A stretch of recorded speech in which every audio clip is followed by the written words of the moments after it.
কিসের জন্য আসা হলো এখানে আপনাদের? হাসপাতাল থেকে দুজন ডাক্তার আমাকে ফোন করেন, করে বলছে স্যার আমি তো কাউকে পাচ্ছি না, বিভিন্ন কর্তৃপক্ষদের কাছে ফোন করছি, কেউ ফোন তুলছেন না। তখন প্রায় রাত পৌনে একটা বাজে।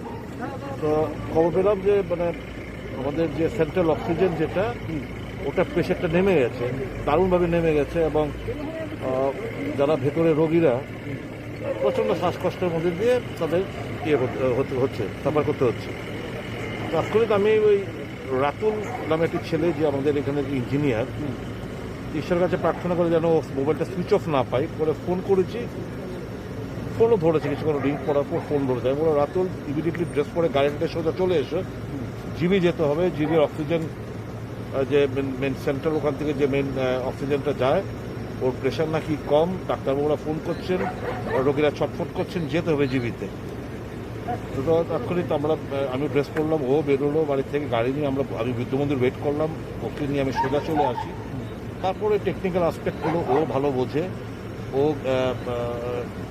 এখানে গেল, তারপর ওপরে গেছে, গিয়ে তারপর যেখানে যেখানে যে ত্রুটি ছিল সেগুলো ঠিকঠাক করে আবার এখন মোটামুটি প্রেশারটা আবার একটু স্বাভাবিক হয়েছে।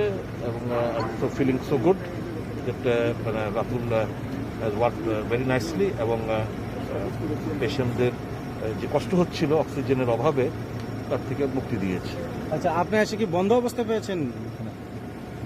আমি তো ওই অপারেটর কাউকে খুঁজে পাইনি। তারপর পরবর্তী সময়ে 10-15 মিনিট বাদে কোথেকে যেন এলো। তারপর যাই হোক, এখন দোষারোপ করার পালা না। মোটামুটি ত্রুটি বিচ্ছুতিগুলো এখানে না বললেই ভালো। কালকে আমি ব্যাপারটি নিয়ে আলোচনা করব।